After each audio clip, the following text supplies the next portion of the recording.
ዝተለመደ ሰላምታና በብዘለኹም ወይ ጽሕኹም ክቡራት ተኸታተልቲ መደብ ትግራይ ሚድያ ኔትወርክ ንሎሚ ኣብ ዓመት 2017 ዓመተ ምህረት ኣብ ትግራይ ዝተረኣዩ ፖለቲካዊ ፍጻመታት ዘዳህስስ መደብ ኣለና ንኽትከታተሉና ድማ ብኽብሪ ንዕድም ድሕርቲ ብነበር ፕሬዚደንት ጊዜያዊ ምምሕዳር ትግራይ ኣይተ ጌታቸው ረዳ ዝምራሕ ዝነበረ ጊዜያዊ ምምሕዳር ትግራይ ኣብ መንጎ ውድብ ህወሓትን እቲ ጊዜያዊ ምምሕዳርን ካብ 2016 ዓመተ ምህረት ጀሚሩ ዘይምቅዳዋት ዝረኣዩ ዝነበሩ እንትኾኑ ኣብ መወዳእታ 2016 ዓመተ ምህረት ድማ እቲ ብዶክተር ደብረጽዮን ዝምራሕ ውድብ ህወሓት ጉባኤ እንተካይድ ንጌታቸው ረዳ ፕሮፌሰር ክንደያ ገብረ ህይወት ካልኦት ዝርከብዎም 14 ኣባላት እቲ ውድብ ካብቲ ጉባኤ ዓርሶም ከም ዘግለሉ ሓቢሮም እዮም። ነሲዑ እቲ ውድብ ብዕሊ ኣብ ክልተ ንክኽፈል ዘገድድ ኩነታት ዝተፈጠረ እንትኸውን እቲ ጉባኤ ዝገበረ ጉጅለ ነቲ ኣብዚ ጉባኤ ኣይሳተፍን ዝበለ ጉጅለ ጌታቸው ረዳ ንኽምለስ ብተደጋጋሚ ጻውዒት እንትገብረሉ እውን ተራእዩ። እቲ ብጌታቸው ረዳ ዝምራሕ ጉጅለ ግና ነቲ ጻውዒት ክቕበሎ ብዘይምኽኣሉ እተፈላላይ ናብ ውጥጥ ሓፊሉ ንሕንሕን በቢሚድኡ እናቐረብካ ምልልስን እናተራእዩ መፅዮም። ድሕሪ ድማ እቲ ጉባኤ ዝገበረ ጉጅለ ውድብ ህወሓት ነቲ ኣብ ጉባኤ ዘይተሳተፈ ሓይሊ ብዕሊ ካብቲ ውድብ ከም ዘባረሮ ብምግላጽ እቲ ጊዜያዊ ምምሕዳር እውን ንኽስተኻኸል ጎስጓሳት ጀሚሩ እዩ። እቲ ጉባኤ ድሕነት ዝብል ስያመ ከም ዝተዋህቦ ኣብቲ እዋን መብርሂ ዝሃቡ ኣይተ ኣማኑኤል ኣሰፋ መሪሕ ሓሳቡ ድማ ውድብና ብምድሓን ንመድረኻዊ ተልእኽኡ ነብቅዕ ዝብል እንትኸውን ነዚ ድማ ዕላማን ሓሳብን እቲ ጉባኤ ዝገልጽ ምዃኑ ሓቢሮም ነይሮም። እዚ ጉባኤ ድሕነት ብዝብል እዩ ተሰይሙ ዘሎ ብዝተፈላለየ መንገድታት ከም ዝተገለጸ መሪሕ ሓሳብ ናይዚ ጉባኤ መበል 14 ውድባዊ ጉባኤና ማለት እዩ ውድብና ብምድሓን ንመድረኻዊ ተልእኽኡ ነብቅዕ ዝብል መሪሕ ሓሳብ ኣለዎ። እዚ ስያመን መሪሕ ሓሳብን ናይዚ ጉባኤ እዚ ብቐጥታ ዕላማን ትርጉምን ናይዚ ጉባኤ እዚ ቁልጭ ኣቢሉ ዝዛረብ እዩ። እዚ ማለት ሓደ ህወሓት ብሰንኪ ውድቀት ሕማቕን ስትራቴጂያዊ መሪሕነቱ ኣብ ፍርቂ ክብለ ዘመን ማለት ኣብ ዝሓለፉ 50 ዓመታት ገጢምዎ ዘይፈልጥ ከቢድ ፈተናን ፀገምን ገጢምዎ ከም ዘለዎ ብግልፂ ዝረኢ ካሊእ ብሰንኪ ዝውድቀትን ሕማቕን ስትራቴጂያዊ መሪሕነት ህወሓት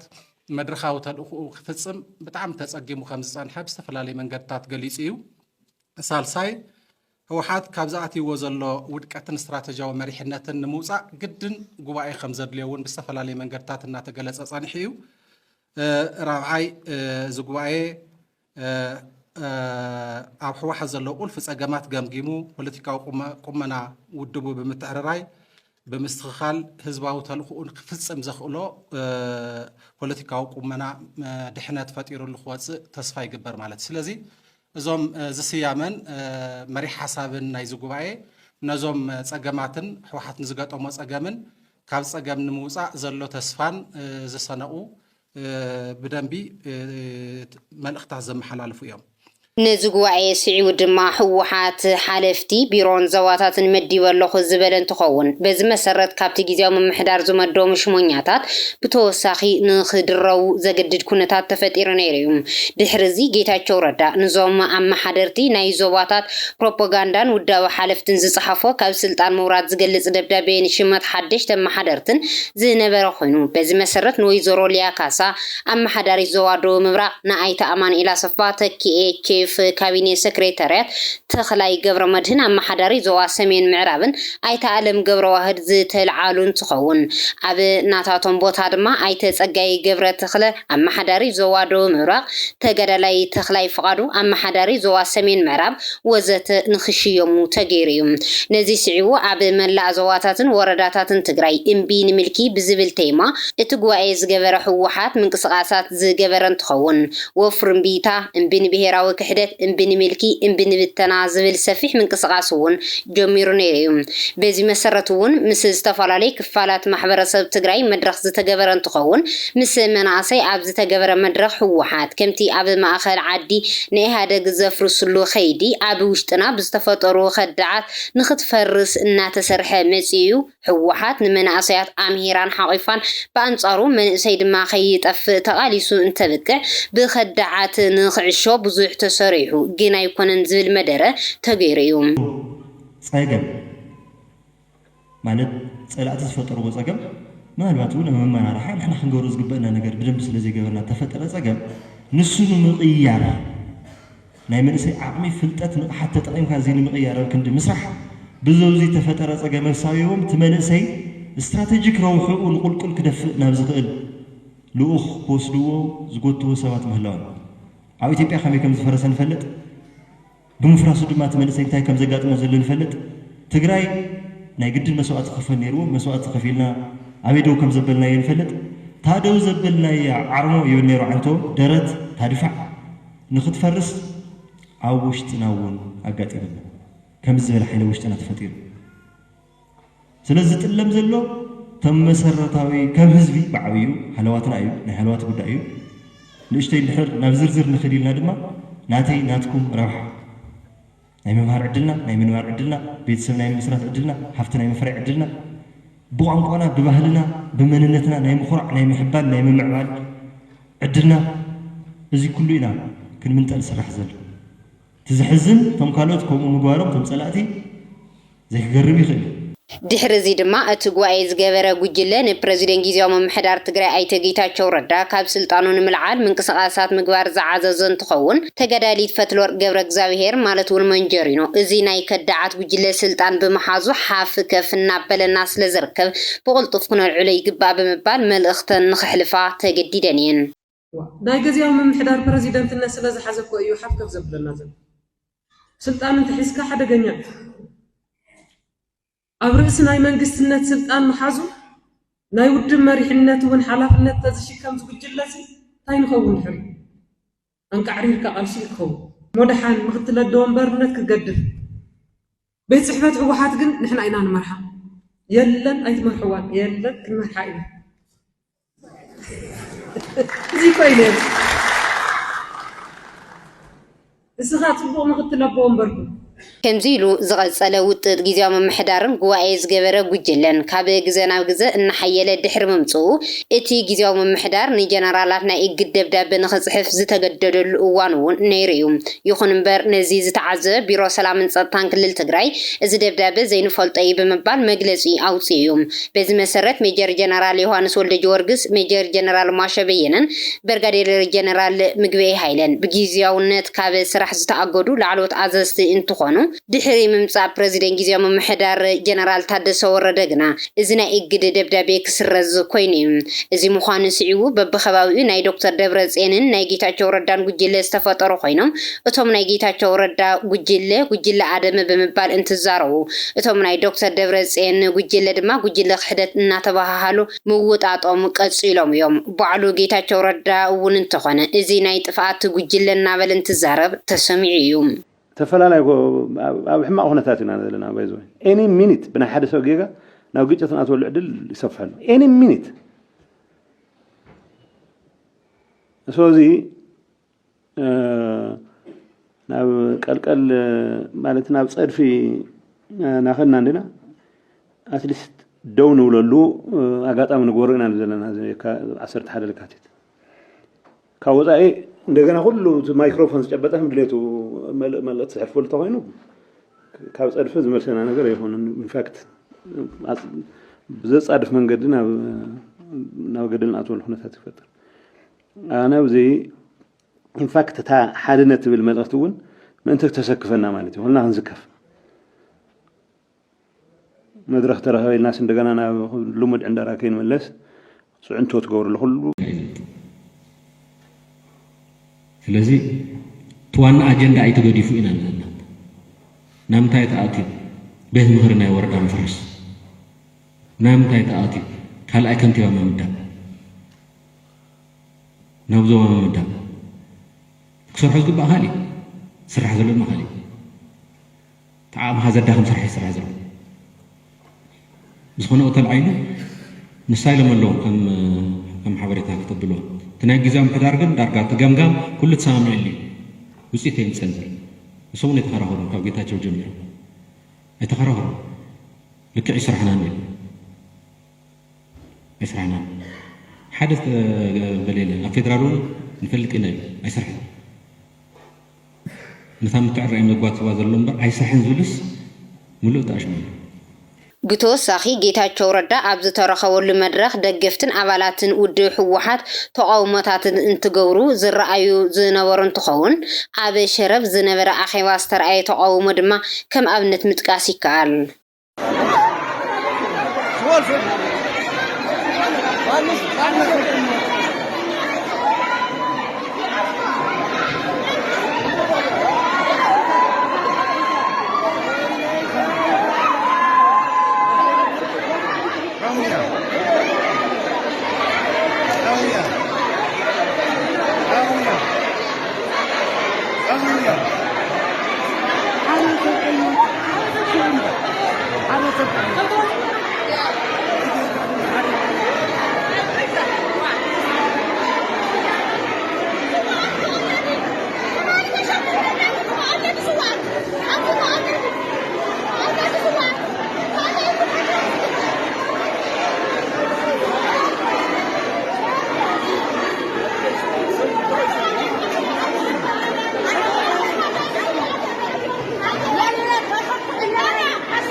جنرال صارقد بمتى يحلفنا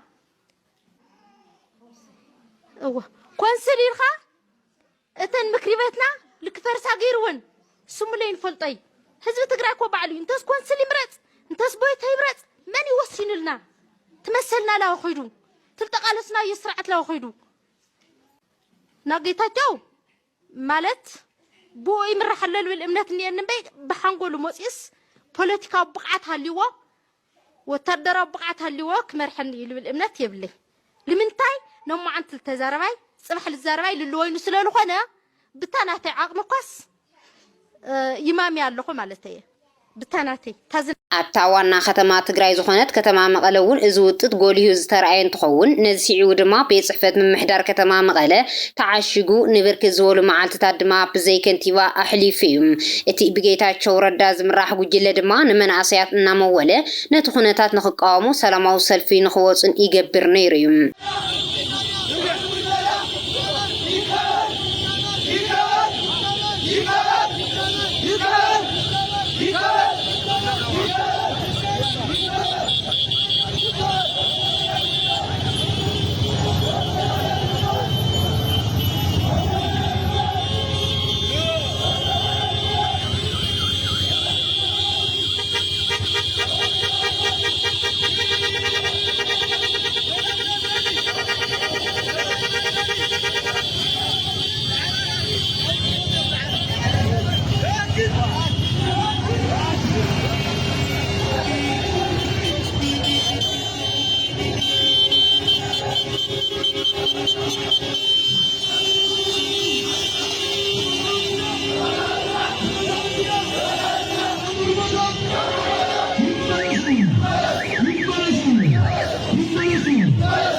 ኩሉ ነዙት ጽዒቡ ኢዱ ዘእተወ ሓይሊ ሰራዊት ምክልኻል ትግራይ ኮርን ልዕሊ ኮርን ብምዃን መግለጺ ኣውጽዮም እዮም ቀንዲ ትሕዝቶ እቲ መግለጺ ድማ እቲ ካብ ሕወሓት ዓርሱ ዘግለለ ጉጅለ ነቲ ግዜያዊ ምምሕዳር ክለቅቕ ከም ዘለዎን ሰላም ህዝቢ እንትዝረግ ድማ ሱቕ ከም ዘይብልን ዝገልጽ ነይሩ ኣብ ትሕቲ ወረርቲ ሓይልታት ዘሎ ህዝብና በቶም ደመኛታት ጸላእቱ በብመዓልቱ ግፍዕን መከራን ይፍጸመሉ ኣሎ ካብ መረበቱ ዝተበዛበለ ህዝብና ንዓመታት ህይወቱ ኣብ ከቢድ ስቃይ ኣትዩ ኣደዳ ሕማምን ሞትን ኮይኑ ይርከብ ናይ ህዝብና ሉዓላዊነት መረጋገጽ ዝኾነ ህዝባዊ ቤት ምኽርታት ክፈርሳ እናተገብረ ኣመሓደርቱ ብምስልነት እናተተክኡ መንግስታዊ ግልጋሎት ብዝተረጋገአ መንገዲ ከይወሃብ ኣብ ከግድ ጸገም ከኣቱ ይግበረሉ ህዝቢ ትግራይ ናብ ኩናት ዝኣተወ ኣብ ልዕሊኡ ዝተኣወጀሉን ዝተፈጸመን ናይ ጽንተት ጀኖሳይድ ኩናት ንህልውኑ ኢሉ ዝመከቶን መስዋዕቲ ዝኸፈለሉን እምበር ደልዩ ዘምጽኦ ኩናትን መስዋዕትነትን ኣይኮነን እዚ ከም ሓደ ሰብ ኮይኑ ዝመከቶን መስዋዕትነት ዝኸፈለሉን ኩናት መኸትኡ ዘመራስሑን ዘጽላልኡን ኣካላት እናተበራኸቱ ኣብ ልዕሊ ህዝቢ ትግራይ ተደራራቢ ገበናት ክፍጸሙ ይግበረሉ ደድሕርዚ ነቲ ጉጅለ ጌታቸው ረዳ ንምእላይ ተወሲኑ እቲ ሒዝዎ ዝነበረ ዘይሕጋዊ ማህተም ድማ ንኽምንጠል ተገይሩ ዜካዶ ትግራይ በዝሓፀረ እዋን ቤት ጽሕፈታት ውድብን ኣብያተ ዕዮ መንግስትን ኣብ ኢድ መላእ ህዝቢ ትግራይ ንኽኣትዋ ውድብ ሕወሓት ብዝመደቦም ሓለፍቲ ንኽመሓደርን ኮይኑ እዩ ድሕርዚ እቲ ፕሬዚደንት ግዚያዊ ምምሕዳር ዝነበረ ጌታቸው ረዳን ካልኦት ኣባላት እቲ ግዚያዊ ምምሕዳርን ዝነበሩ ካብ ትግራይ ሃዲሞም ናብ ኣዲስ ኣበባ ኣምሪሖም እዮም ነዚ ስዒቡ ብዙሕ ትግራዋይ ከዳዓት ዝብል ሽም ብምጥቃም እንትወቕሶም እውን ተራእዩ እዩ በዚ ዘይብቅዐ እዚ ናይ ክድዓት ጉጅለ ኣብ ከተማ ኣዲስ ኣበባ ብምዃን ብመራኸብቲ ሓፋሽ ንሰራዊት ኣመራርሓን ኣባላትን ውድብ ኣመራርሓን ኣባላትን ምፅራፍን ምኽሳስን ተተሓሒዝዎ ክሳብ ሕዚ ይቕፅለሉ እዩ ዘሎ እቲ ብጣዕሚ ቀልቢ ዝሰሓበ ዛዕባ ድማ ኣይተ ጌታቸው ረዳ ክቐትሉ ንምስበሉ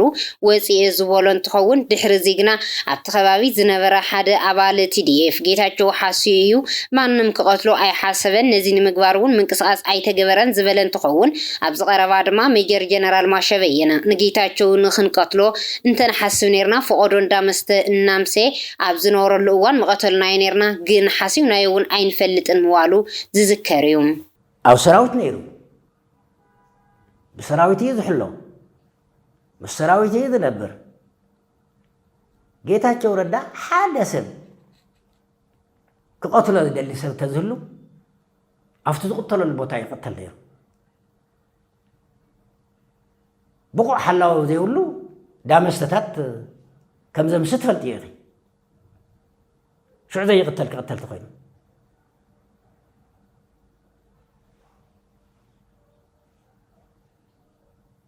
كابوتا نبوتا عنك أساس قتل تزل زي قتل تاي تغنيو جنب سول بناي تقراي كالتشر بقتال يأمن تدري تفولت يا ذلك بس كان سراوتنا بوزح من قد عرض قبر البناية تقرأي كالتشرز قلنا نقتل كذان ذات بكم تزخون كن دينا غير كوينا كندي تصلوا مناسبات كون يوم نجاكو حناينا ድሕርዚ ብመሰረት ሕርያ ውዱ ሕወሓትን ፍቃድ ፌደራል መንግስትን ጀነራል ታደሰ ወረደ ነቲ ናይ ጊዜያዊ ምምሕዳር ቦታ ብፕሬዚደንትነት ዝተቐበለ እንትኸውን ነዚ ምዃኑ ዝተረዱ ፍንጫል ኣባላት ሰራዊት ናብ ሓራ መሬት እንትኸዱ ብጌታቸው ረዳ ዝምራሕ ጉጅለ ድማ ስምረት ዝብል ፓርቲ መስሪቱ እንትንቀሳቐሱ እውን ተራእዩ እዚ ብፌደራል መንግስቲ ዝምወል ፍንጫል ሰራዊት መብዛሕትኡ ኣባሉ ንቅርሺ ኢሉ ከመዝኣተውን ሕዚ ድማ ይፈርስ ምህላውን እንትንገረሉ እቲ ስምረት ዝብል ፓርቲ ዝመስረተ ጉጅለውን ኣብ ትግራይ ቢሮ ከፊቱ ታፔላ እንተሰቐለውን ተቐባልነት ሲኢኑ እቲ ዝለጠፎ ታፔላውን ተቐዲዱ ተጓሒፉ እዩ መግለፂ ላዕለዎት ኣባላት ሰራዊት ተቃዊሙ ናብ ሓራ መሬት ዘቕንዐ ጀነራል ወደን ጥሩውን ብህዝብን ሰራዊትን ተቃውሞታት ዝበፅሖ እንትኸውን ብተወሳኺ ጀነራል ጉዕሽ ገብረ ነቲ መግለፂ ተቃዊሙ ብምጽንሑ ድሓር ግና ኣርሚ 15 ጻውዒት ገይሮም ለይሉ ምምላሱ ካብ ዝተርኣዩ ተርእዮታት ነይሮም ድሕሪ ምምጻእ ፕሬዚደንት ጀነራል ታደሰ ወረደ መብዛሕትኦም ዘባታት ወረዳታትን ምርግጋዕ ዝተርኣየለን እንትኾና እኳ ዘዋዶ ትግራይ ግና ምስ በዓል ኣይተ ጌታቸው ረዳ ተወለድቲ እቲ ከባቢ ምዃኖም ተተሓሒዙ ኣመሓዳሪት ዞባ ኣይተ ሃፍቱ ኪሮስ ነቲ ጉባኤ ዘካየደ ጉጅለ ብምቋም ናብቲ ከባቢ ከይመጽእ ድማ ጎስጓሳት እናገበረ ጸኒሑ እዩ ይኹን እምበር ሕወሓት ናብቲ ከባቢ ድሕሪ ምእታው ድማ ይግበሩ ኣብ ዝነበሩ ኣኼባታት ህዝቢ ተኸባቢ ድሌት ውድብ እምበር ድሌት ስምረት ከም ዘይብሉ እናገለጸ ድሕሪ ምጽናሕ ኣብ መወዳእታ ወርሒ 2017 ዓመተ ምህረት ብሕወሓት ንዝተሓረየ ኣመሓዳሪ ተጋዳላይ ዝናቡ ሃንጎፍ ፋይሉን ትቕበል ተራእዩ እዩ ድሕሪ እዚ እቲ ከባቢ ሰላም ዓሲልዎ ይርከብ ናይ ስምረት ሓይልታት ትውሉ ዝተፈጠረ ሕዚ እሱት ዋና ንዓትና ጸላ ማለት እዩ ሕዚ እውን ኣብ ውሽጥና እዩ ዘሎ ማለት እዩ ኣንቲ ሸዓትፍቲ ያገለጸ ዝነበረ ራዕድታት ክገጥም ክኽእል እዩ ዋሕስና ባዕልና ኢና وحسناس بعلنا ناخذ وسداز قبلنا مالتيو حزون كون ابز اخواز كيمز سب ابب عنقول خوينم لا ملسوا معلم مالتيو ذكر داكم نو وانو خويدا كما دكسهم تطلعل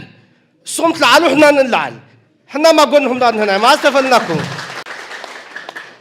سلازي حزل لما عالتي هم بب عنقول خوينم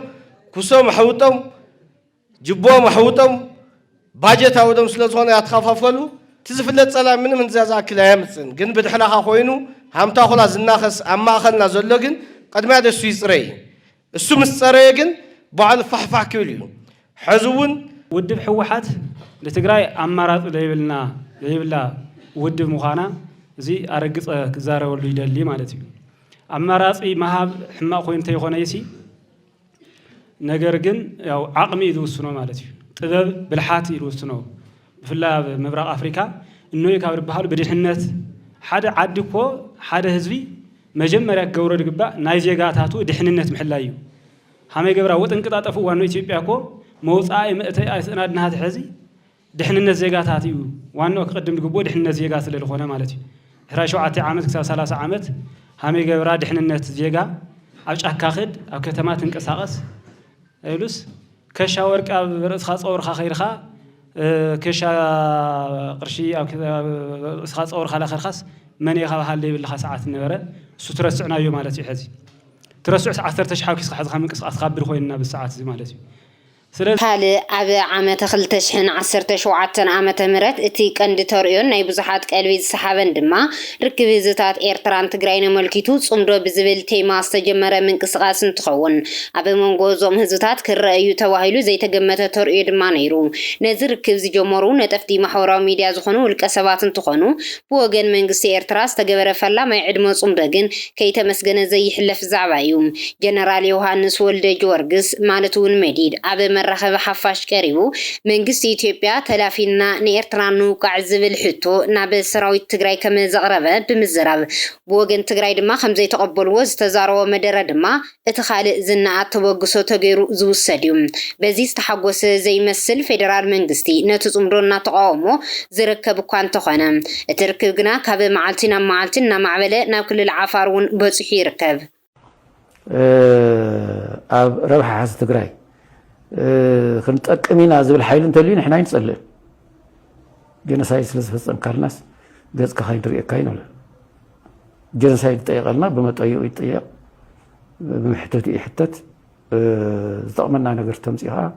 حاويره مساهم كسرحيه او ربح حز تግራይ ናይ ባዕለ ዝተዋጽኦ ክብርክት የዝበለ ዝኾነ ሓይሊ ካብ ሰሜን ይምጻእ ካብ ደቡብ ይምጻእ ካብ ምዕራብ ካብ ዝኾነ مسحيل زي بسلامة من قد مسرح نحنا نلقموا لنا قريلا كوخون زلون كومي أزهد بزين بزح قزيه تفعل علي زنبرة قزيه سب أو كيناسنا بشكر نمفل الله زنبرة يا أخلو تخيناس يا أخلو تمفل الله يا أخلو تنافقوت يا أخلو تعلوت يا أخلو تمسوات يا أخلو تدم يا أخلو حجقن السبزي ذهب بزي أكل تهاجر زنبر الأنبر هذا هزبي هذا على حالق أنقاه هذا عظمي هذا حبري هذا هيمانوت هذا سجاد اللوه ناو نور تماليسو سلام يزليو فقري يزليو لمعات يزليو حال الناس يزليو مو إغيابير انت حاجز الناس اسكنت عالي لهم سعرهم لعلي لهم تحتي لهم نزا سلام زيادة مطلنا وقناتوين بالطعم فمسقنهم يدلي مسقنات يوم እቲ ብፕሬዚደንት ጀነራል ታደሰ ወረደ ዝምራሕ ግዚያዊ ምምሕዳር ኣብ ዞባዊ ሰሜን ምዕራብ ዝግበር ዘሎ ዘይሕጋዊ ዕደና ወርቂ ምጥቃም ጎዳእቲ ኬሚካላትን ዘይሕጋዊ ዝውውር ቅርሺ ሰብ ሃንግን መጭወይትን ደው ዘይምዋል ድማ ኣብዚ ዓመት ካብ ዝተርኣዩ ክፍተታት ተገይሮም ዝውሰዱ እዮም ኣብ መወዳእታ ጀነራል ታደሰ ወረደ ኣብ ዝቐረባ ብምኽንያት ሓድሽ ዓመት ምስ ድምፂ ወያነ ትግራይ ፍሉይ ፃንሒት ዝገበሩ ኮይኖም ኣብ ፃንሒቶም ድማ ውድብ ሕወሓት ብቦርድ መረፃ ኢትዮጵያ ምስራዙ ፅዕንቶ እኳ እንተሃለዎ ብቐሊሉ ዝስረዝን ዝዕደግን ግን ኣይኮነን ክብሉ ገሊፆም እዮም ጀነራል ታደሰ ወረደ ወሲኾም ድማ መራሕቲ ሕወሓት ኣነ ጥራየ ዝውስን ንሓደ እንተዘይባረርኩ ኣይንበል ዝገጠመና ሽግር ልዕሊ ሓደ ውድብ እዩ ምስቲ ጭቡጥ ኩነታት ብዝሳነይ መገዲ عرسنا نمحيش اتلمود زخانة قدم زنبرة نكايدا نقدفو ندحريت كنقطة عين فتن تقراي كبتنا ايو زبل حساب ونحلي فهم يوم حوحات كفر سايدلن اكال تاريخ يزولو جنرال تادس ورده كعرنبر كفر سايدلن اتي مسراز حقاو نوتو تأساسي روزولو صحابو قطتون زغبولو يكونن حوحات يفرسالو زبل ترعان مسرات يولن من الوقت حوحات انداتن تبات بنت خيدو اتناي موداتا ناي ود ባንዴራ ሒዙ እንዳውለብለበ ዝተርፍ ሰብ ኣነ ዝኸውን ዝመስለኒ እውን ኢሎም ተፈራረምቲ ውዕሊ ፕሪቶሪያ ውድብ ህወሓትን መንግስቲ ፌደራልን እዮም ዝበሉ ጀነራል ታደሰ ወረደ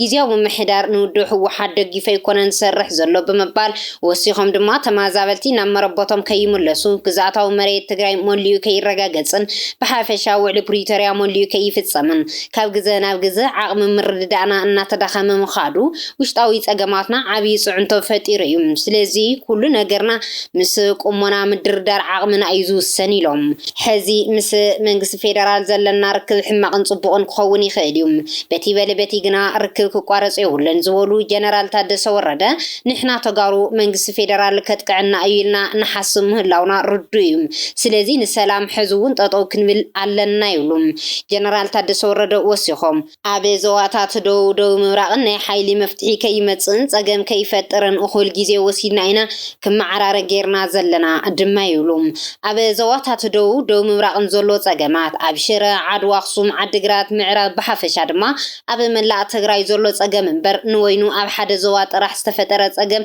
መሲሉ ክረአይ የብሉን ዝበሉ ጀነራል ታደሰ ወረደ ኣብ ዞባ ደው ዘሎ ፀገም ከይፈታሕካ ተማዛበልቲ ዞባ ምዕራብ ትግራይን ካልኦትን ምምላስ ኣዝዩ ኣፀጋሚ እዩ ዝብል ሓሳብ እውን እዮም ሂቦም ጉዳይ ተማዛበልትና ላዕላዊ መሬትናን ግድን ክምለስ ኣለዎ ዝበሉ ፕሬዚደንት ታደሰ ወረደ ህዝቢ ትግራይ በብምዕራፋቱ ዘጋጠምዎ ብድሆታት ከመመጻጽኦ ብስጡም ሓድነት ጽንዓትን ከመዝውድሆም እዮም ኣርድዮም ወሲኾም ድማ